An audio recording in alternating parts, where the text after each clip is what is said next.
Thank you. Magnificent state. Good. Billy Sheen, too, I can see that.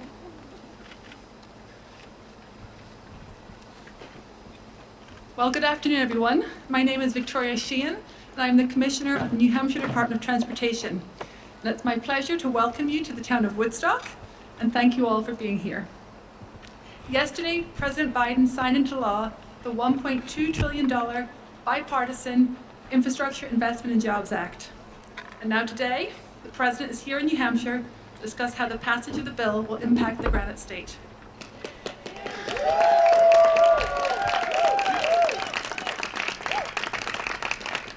Joining me are United States Senators Jeanne Shaheen and Maggie Hassan,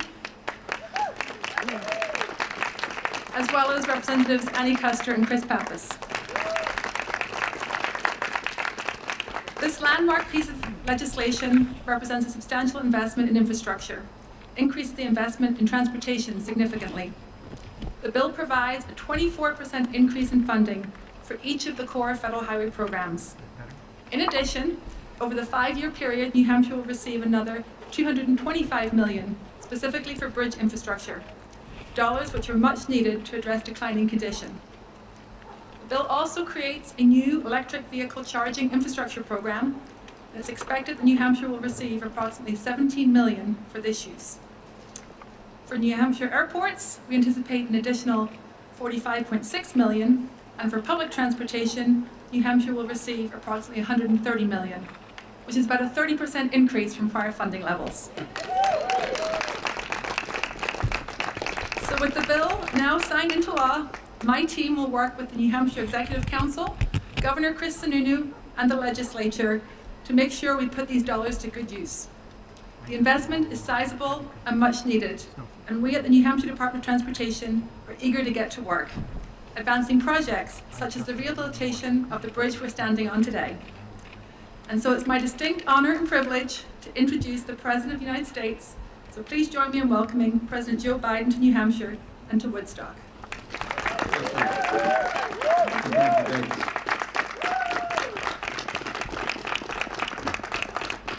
Before I officially start, Billy, you have something you have to give your wife. I got to remind you, okay? Okay, you got it? Okay, you got it. All right. Folks, it's a great honor to be here, it really is. Commissioner, thank you for the introduction. It is great to be with members of Congress here.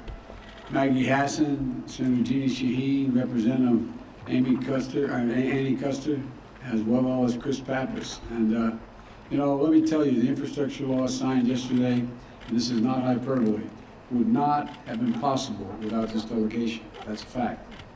No, Maggie, you did one hell of a job. Because, folks, you should know that Maggie was a key player in every aspect of this law. She led by getting bipartisan support. She made the case for making sure the law delivers high-speed internet everywhere in New Hampshire, which, as you know, from the pandemic is badly needed. And, that protect New Hampshire coastline from rising sea levels and extreme storms. And she was always making sure New Hampshire roads and bridges like the one we're standing on today are safe, and this one is not. And so thank you, Maggie. And Jeanne, I won't surprise anyone here that you were the key member of this bipartisan group of senators that negotiated the infrastructure deal. Your calm, common sense, as usual, always leads the way, and I mean that sincerely. The fact is that you need that being married to Billy. Be calm, common sense, and I shouldn't be so familiar, but anyway, Billy's a friend. But making sure New Hampshire water is safe to drink, upgrading pipes that are 100 years old and helping eliminate PFAS chemicals from the waterways. You always made the case that developing the workforce and jobs that were going to create is an issue that many small businesses here in New Hampshire focus on. And I might add, parenthetically, one of the things that's going to happen, we have another bill that's coming along here that has money for education in it, and it has money for education to provide for money that's directly for community colleges and for apprentice programs and Pell Grants to allow people, the colleges, to train for what is needed in the workforce. to train for what is needed in the workforce, including major apprentice programs so you can hire New Hampshire folks to do this work. And folks, Andy Custer is an old friend, and many times, how many times did we talk about New Hampshire parents during the pandemic who are worried about not having high-speed internet at their home, children learning remotely, especially here in rural New Hampshire. And every time this issue came up, you were there reminding us and making the case she did, as she did in every element of the bill. And Chris, he was a key member of the committee that got this bill across the finish line. Because the truth of the matter is, getting big ideas into actual bill is hard work, and technical data is required. It requires getting into the nitty-gritty and details without losing the big picture. And that's exactly what you did, Chris. You always remember the big picture and always making an economic case for the investments and how they're going to matter to real people across the country, but particularly here in New Hampshire. And how clean water, access to the internet, rebuilding bridges, and everything in this bill matters to individual lives of real people. This is not something abstract. Folks, it's not hyperbole to say that your delegation is laser focused on your needs, the people of New Hampshire, the concerns that are discussed around our kitchen tables. This isn't esoteric. This isn't some gigantic bill. It is, but it's about what happens to ordinary people. Conversations around those kitchen tables that are both profound as they are ordinary. How do I cross a bridge in a snowstorm? What happened? No, think about it. You know, you're in a situation, what happens if the bridge collapses and there's a fire on the other side? It's going to take 10 miles longer to get to the fire. People could die. I mean, this is real. This is real stuff. What does it mean if a school bus or water treatment trucks or logging trucks can't cross? It means jobs, it means time, it means energy.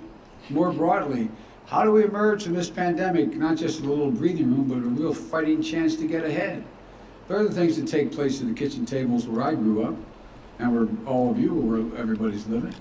And then Maggie, Jean, Annie, and Chris, and me, we all ran for office to help answer those questions. The questions at the kitchen table. I used to get kidded because I spent so much time commuting every day between Wilmington, Delaware, after my wife and daughter were killed, to back to Washington every single day, 260 miles a day.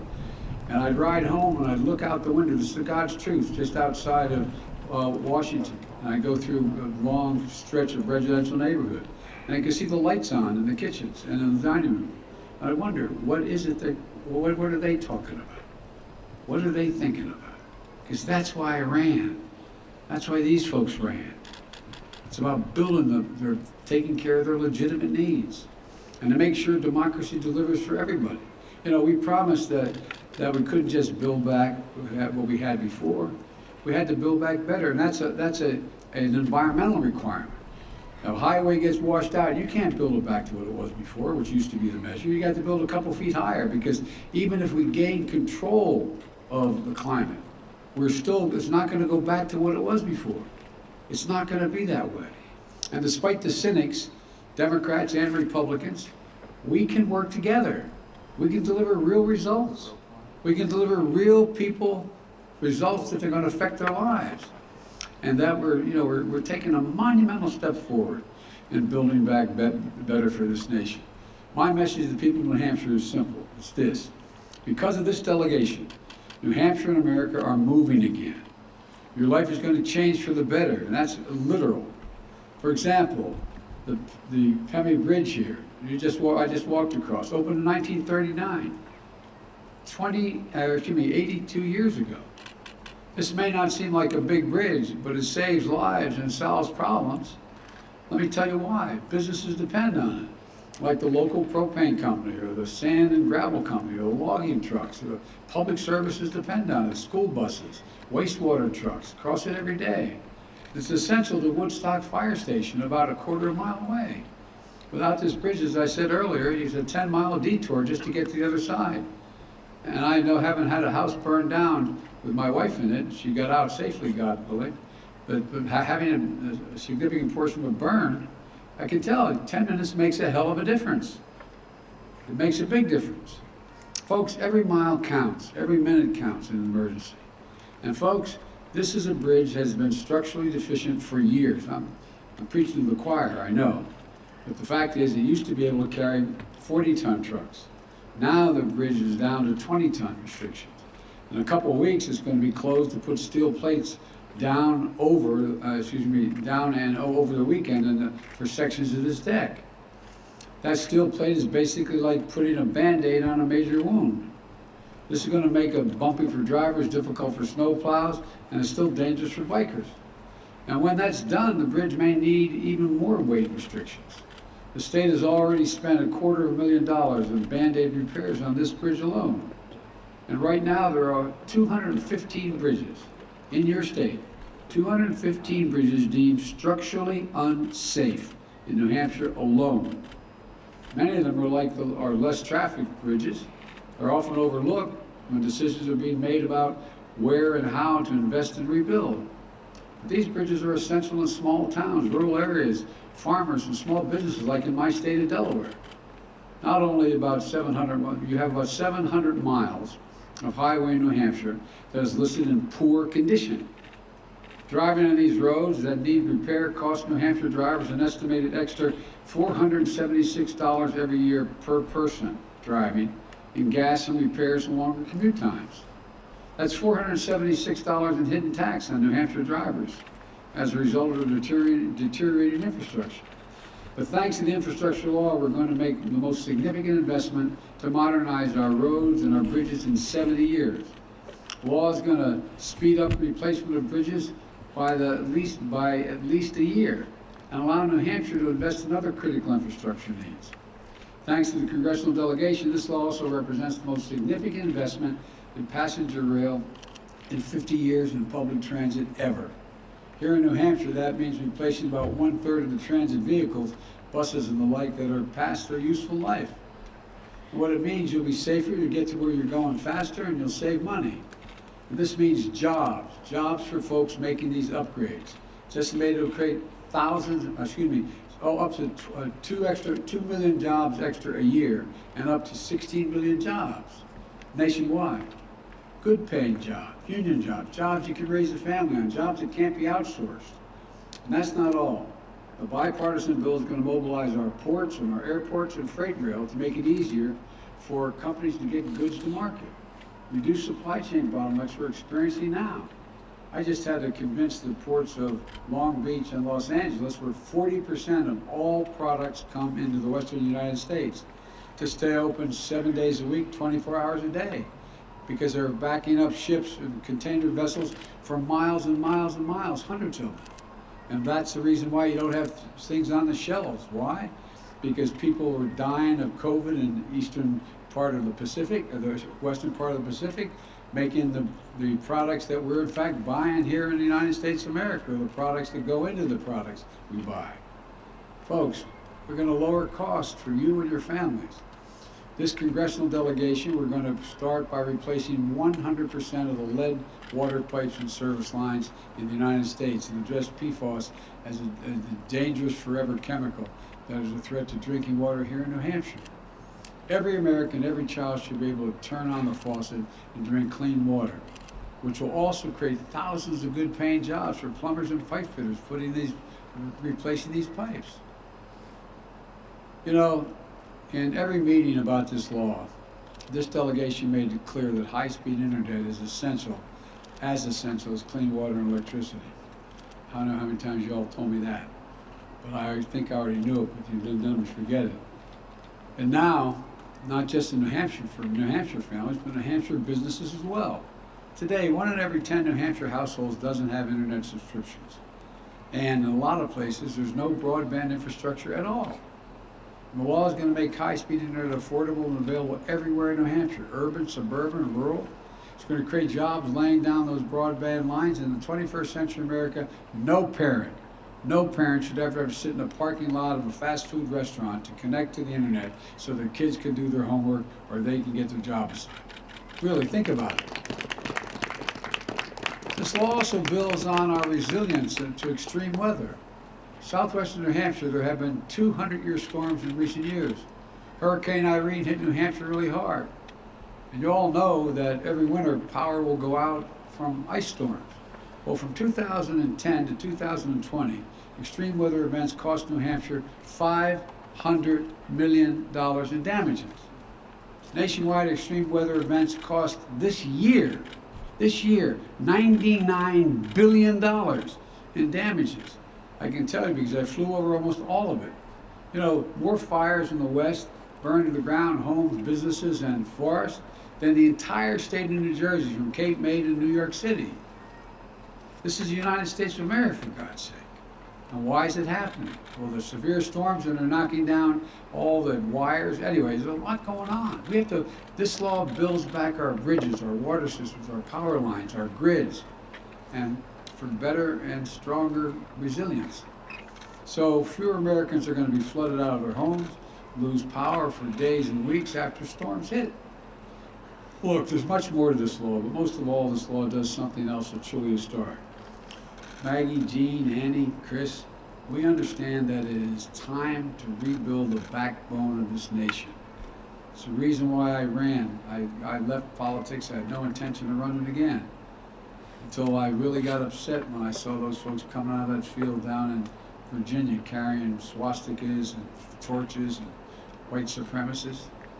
But you know what else really angered me? Take a look at what's happened over the last 20 years. The backbone of this nation has been hollowed out. Hard-working, middle-class folks. If I hear one more person tell me how Wall Street built America, I think I'm going to... Anyway.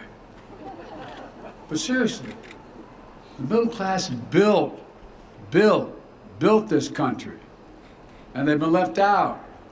Trickle-down economics does not work. To rebuild the economy from the bottom up and the middle out is what I wanted to do. Of the listed billionaires in America, you know how much money they made in the last 4 years? $1 trillion. I'm a capitalist. You want to be a billionaire and a millionaire? That's great. Good for you. But pay your fair share. 550 corporations in the Fortune 500. Guess what? I misspoke. 55 corporations in the Fortune 500 made $40 billion last year. Did not pay one single penny in taxes. Who pays it? You all pay it, as they say in Southern Delhi. You all do. For real. Think about it. This law, and so that's why this bill is paid for. Look, this long overdue promise, it creates better jobs for millions of Americans. And I want to be clear, especially here in New Hampshire. No one earning in America less than $400,000 will pay a single solitary extra penny in federal taxes. I wouldn't even let the Bipartisan Commission include gas tax in this bill, because that would mean working folks would be paying more money. Look, this law is a blue-collar blueprint to rebuild America. It leaves nobody behind. Now our focus moves on to implementing this infrastructure law, and there was some speed and discipline. I asked the former mayor of New Orleans and former lieutenant governor of Louisiana, Mitch Lander, where are you, Mitch? Right there. By the way, Mitch loves the cold and snow. But Mitch is going to do what I had responsibility to do with the Recovery Act. I was asked by the president to make sure the $900 billion that was being spent was in fact used well. Well, guess what?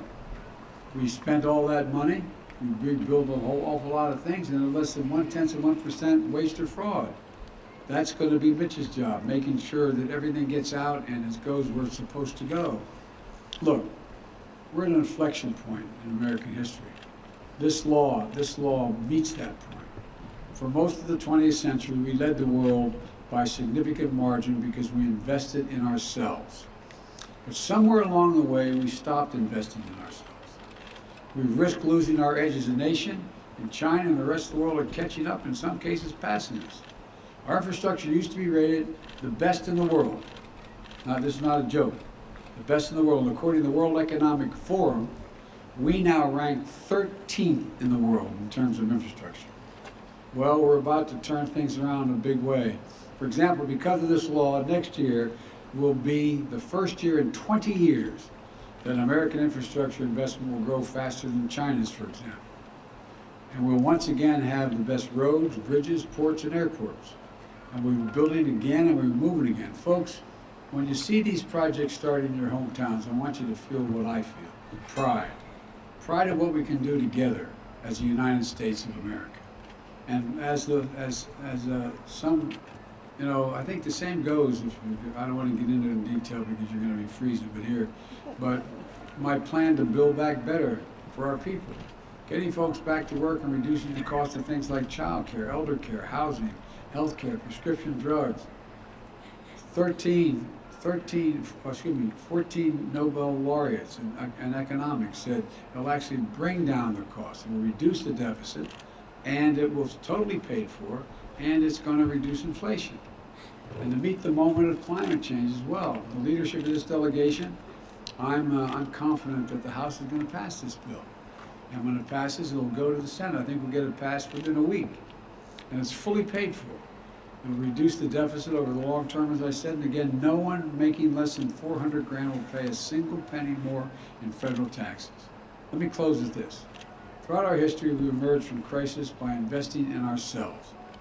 During the Civil War, we built the Transcontinental Railroad, uniting and connecting the East and West Coast, uniting America. During the Cold War, we built the interstate highway system, transforming how Americans live, where they're able to live. And now, as we work to put the COVID-19 pandemic behind us, we will build an economy of the 21st century. It matters. Last night, I had an important virtual meeting for 3.5 hours with the president of China, Xi Jinping. Years ago, when I was vice president, he asked me, when we were near the Tibetan Plateau, he asked me if I met with him more than any other world leader has. And he asked me if I could define America for him. This is a God true story. And I looked at him, I said, yes, I can, in one word, possibilities. Think about it. Of all the nations in the world, we're the only one, the only nation I can think of that has come out of crisis stronger than we went into it. In America, we've always believed anything is possible. Anything is possible. We've got to reestablish that spirit. We've got to reestablish that sense of who we are. There's no limit to what our people can do. There's no limit to what our nation can do. If you think about this thing, it's never been a good bet to bet against America. Every world leader I meet with, and he starts on me, I said, it's never been a good bet. Never. Give Americans half a chance. Ordinary Americans half a chance. They have never, ever, ever, ever let their country down. Not once. Because of Maggie and Jean and Annie and Chris, this new law gives our people a real chance. It gives us a real chance. It gives everybody a chance. And that's why I truly believe that 50 years from now, when historians write about this moment, I think they're going to talk about this was the beginning of the time where America recaptured the competition of the 21st century. We reasserted ourselves. That's exactly what we're going to do, what we can do, what we will do, I promise you. God bless you all. May God protect our troops. Thank you for your time.